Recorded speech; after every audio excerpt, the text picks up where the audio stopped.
Good morning po. Welcome back po sa ating channel. Isang makulimlim na umaga.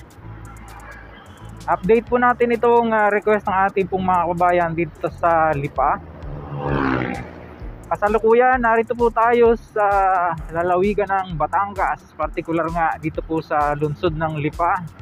Tinatahak po natin itong JP Laurel Highway.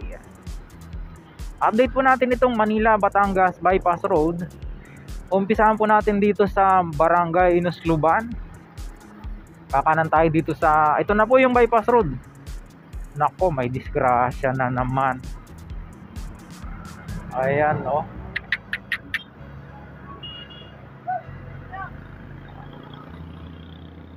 Nakapatay kasi yung traffic light eh. Ito na po yung bungad niya dito sa Inusluban. Anyway, ngayon po ay linggo. Ika-23 araw sa buwan ng Marso 2025. Oras na po natin alas 7:15 ng makulimlim na umaga. Marami na pong mga nangyari dito mga kabayan, no? Sa bypass road na ito. At mahigit na po 4 na buwan yung ating huling vlog dito, kaya napagpasyahan po natin na balikan itong area.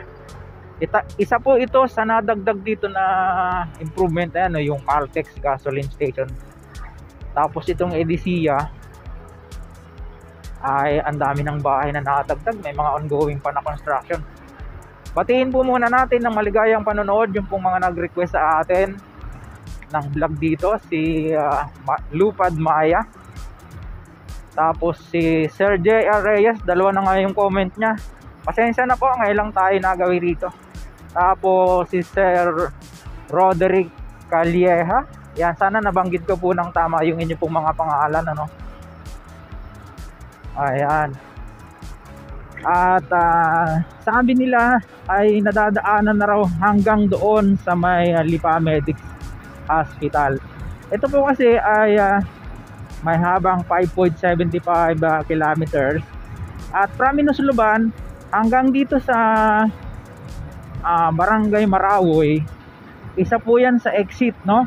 Tapos isa sa exit pa doon sa may Lipa Medics nga, sa may Ayala Highway, no? Yan. At approaching na po tayo dito sa traffic light, kung saan yan naman po magko-crossing papunta ng Balete, Batangas. Tapos yung mga papasok ng Star Tollway. At dito rin po matatagpuan yung University of Batangas. Ang lamig dito mga kabayan, grabe. Nangangatog ako. Ayan. Eto, pabalik po uli ng highway yan, sa pinanggalingan natin. Tapos diretso tayo dito. Nakita nyo medyo lumalakas-lakas na yung hangin. Naninigas yung pangako. Ginaw dito, kakaiba yung ating weather ngayon. Di ba dapat summer na, no? Pero nakita nyo naman makulimlim. At sana ay hindi pa mahirapan si drone na lumipad dyan sa itaas ng konti para mas makita po natin yung kabuuan niya, no? Hindi man mula doon sa umpisa, yung dito man lang sana, no? Makipakais na natin sa inyo. Pasensya na po kayo mga kabayan, nangangatog talaga ako. Akala mo patapos pa lang ng Enero grabe. Tapos ito yung pinakang tatsulok niya ay mayroong dinidevelop na naman dito na kung ano yata ilalagay dyan, no? Maganda po yung plano dito mga kabayan. Ayan. Kuhanan po muna natin siya ng aerial shot. Etong pakurba, papunta po yan doon, tatawid sa JP Laurel Highway. Tagos po niyan ay Lipa Alaminos Road, dadaan ng Fiesta Mall dyan sa may Malarayat area.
Then ito naman padiretsong to, yung huling vlog po natin dito ay ginagawa pa lang o hindi pa binubungkal. Ngayon, ang sabi nung nag-comment po sa atin, natatagusan na raw po yan. Nung time nga na nag-comment siya, sabi niya mga motor pa lang, pero tila kahit mga 4-wheelers eh kayang kaya na, no? So tingnan po natin sa area shot mga kabayan.